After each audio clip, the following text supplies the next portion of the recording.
Hola amigos, ¿qué tal? Bienvenidos al primer video de la sección personajes. En la sección de historias bíblicas, en el video pasado, vimos la rebelión de Lucifer.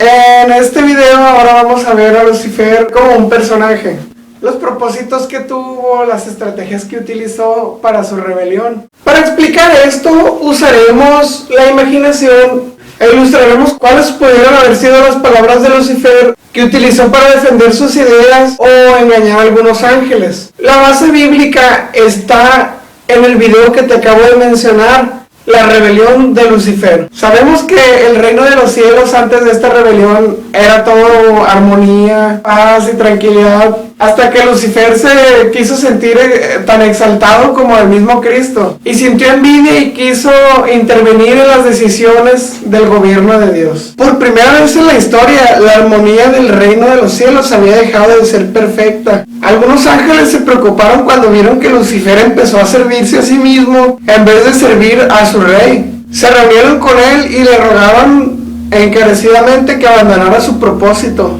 Pero Lucifer permitió que la envidia lo venciera hasta llegar al punto de iniciar una rebelión abierta contra la superioridad de Cristo y por consiguiente poner en duda la sabiduría y el amor del Padre. Él razonaba de esta manera: siendo que tengo tanto esplendor y un puesto tan elevado, ¿por qué no puedo ser igual a Dios? Los ángeles me aman y me respetan y ellos se deleitan en cumplir mis órdenes. Aparte, yo tengo más sabiduría y gloria que cualquiera de ellos. ¿Por qué Cristo debe tener la superioridad? ¿Por qué se le honra a él más que a mí? El problema de Lucifer era que no reconocía que estos atributos de los cuales se jactaba eran un regalo de Dios y no sentía gratitud por ellos. Entonces abandonó su puesto de querubín protector y salió a difundir su rebelión entre los ángeles. Aunque su verdadero problema era la autoridad de Cristo, él salía difundiendo dudas acerca de la ley de Dios. Los ángeles somos seres tan elevados, no necesitamos de tantas provisiones como las que hay en la ley de Dios. Nuestros pensamientos son santos y para nosotros equivocarnos es tan imposible como para Dios mismo. Cuando lograba engañar a un ángel, hablaba más directamente contra la autoridad de Cristo, sin darse cuenta. Dios ha sido injusto conmigo al exaltar tanto a Cristo. Considero que yo también merezco reverencia y honra. Pues mientras tengamos un gobernante absoluto, nuestra libertad está en riesgo. Si Dios me concediera la posición que merezco, yo aseguraría la libertad de todos los ángeles.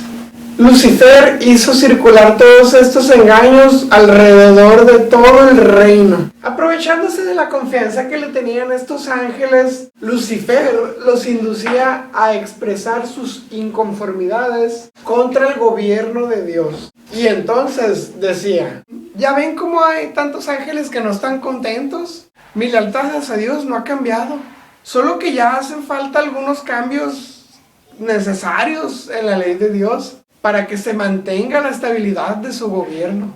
Aunque todavía no era una rebelión abierta, el desacuerdo aumentaba poco a poco entre los ángeles. Muchos estaban inconformes y defendían que Lucifer debía de tener la misma autoridad de Cristo. De acuerdo con su gran amor, Dios soportó a Lucifer durante algún tiempo. Solamente un ser tan sabio e infinito hubiera hecho tantas cosas por convencer a Lucifer de su error. Finalmente se le demostró a Lucifer que su rebelión no tenía razón de ser y le quedaron claros los resultados de seguir así. Vio que Dios es justo y misericordioso en lo que hace y dice, y ahora él debía reconocer ante todos los ángeles el error que había cometido. Si lo hubiera hecho, se habría salvado y a todos los demás ángeles consigo. Aunque había abandonado su puesto de querubín protector, si hubiera querido volver a Dios, él se lo habría permitido. Ahora Lucifer no tenía más que de dos opciones. La primera es someterse completamente al gobierno de Dios, y la segunda era declararse en rebelión abierta. Estuvo a punto de arrepentirse de todo lo que había hecho, pero el orgullo no se lo permitió. De una y mil maneras, Dios intentó rescatarlo a él y a sus seguidores de la ruina que vendría sobre ellos. Pero Lucifer decía, ¿ya ven cómo Dios le está dando largas al asunto? Es señal de que tenemos razón. Les aseguro que si ustedes se mantienen de mi parte, pronto conseguiremos lo que pedimos. Ya verán cómo tarde o temprano el rey de este universo nos concederá lo que pedimos. En vez de arrepentirse, defendió de lleno su postura y decidió entrar al conflicto contra su rey. Esta es la historia de cómo Lucifer, el principal de los querubines protectores, se convirtió en Satanás, el enemigo de Dios y de los santos ángeles.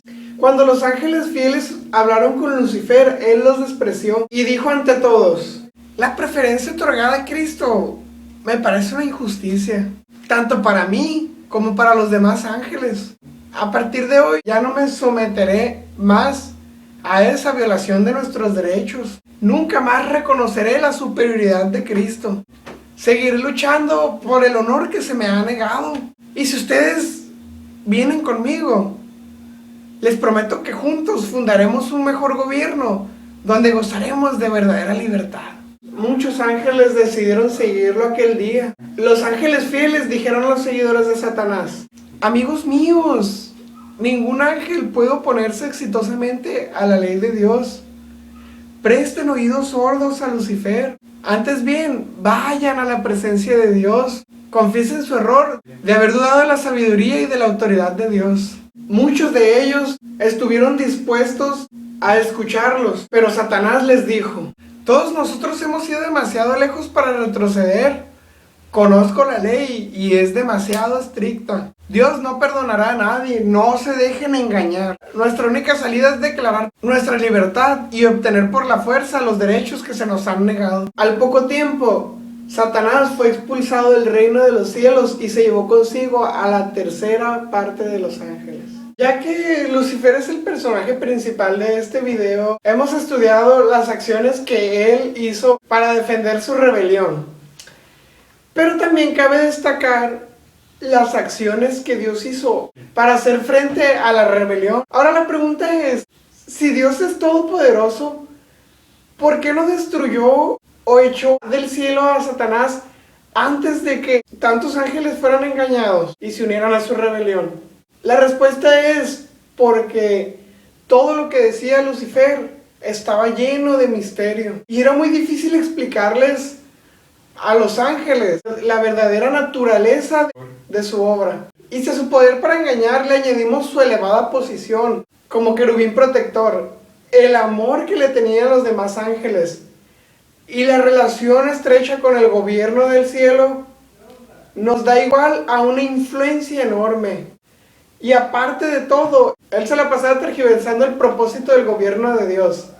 Decía, cuando Dios nos exige que seamos obedientes o sumisos, lo único que quiere es exaltarse. Si no, ¿qué creen? Miren a su alrededor. Les aseguro que hay muchos ángeles inconformes. Pero esto es debido a pequeñas fallas en el gobierno de Dios. Lo único que yo quiero es mejorar los mandamientos. ¿Acaso estas palabras no son suficientes para convencer a más de uno? La verdad es que Dios es justo y su ley es perfecta. Pero ¿cómo podía él convencer de esto a los habitantes del cielo? Pero con lo que Lucifer no contaba es que la sabiduría de Dios es infinita. Lo que Dios hizo fue permitir que Lucifer continuara con su obra, hasta que lo que parecía un simple desacuerdo se convirtiera en una rebelión abierta. Si no lo hacía de esta manera, ni siquiera los ángeles fieles hubieran alcanzado a comprender la dirección que llevaba este movimiento. Pero como Dios permitió que los planes de Lucifer se desarrollaran plenamente, todos pudieron ver el resultado de los cambios que él proponía hacer en la ley de Dios. Sin embargo, ni aun los habitantes del cielo estaban preparados para comprender la naturaleza y las consecuencias del pecado. Por eso, aunque Satanás fue arrojado del cielo, Dios no lo destruyó, porque de haberlo hecho su justicia hubiera sido malinterpretada y algunos hubieran empezado a servir más por temor que por amor. Por eso Dios permitió que Satanás y sus ángeles siguieran viviendo y que fundaran el reino de las tinieblas. Los efectos del gobierno de Satanás demostrarían el resultado de despreciar la ley de Dios, y ellos mismos declararían que la felicidad únicamente depende de la existencia del gobierno de Dios. Ahora, te voy a hacer una pregunta que quiero que dejes en los comentarios de abajo. ¿Cuál de los engaños de Lucifer que acabamos de ver en este video consideras que es más peligroso para los cristianos de este tiempo? Es muy importante analizarlo, ya que sus engaños siguen vigentes en la actualidad. Si te gustó este video, haz clic por favor en el botón me gusta de aquí abajo. Si quieres seguir recibiendo videos como este, suscríbete al Camino Emaús. Bueno, fue un gusto haber estado en este video y nos vemos hasta la próxima.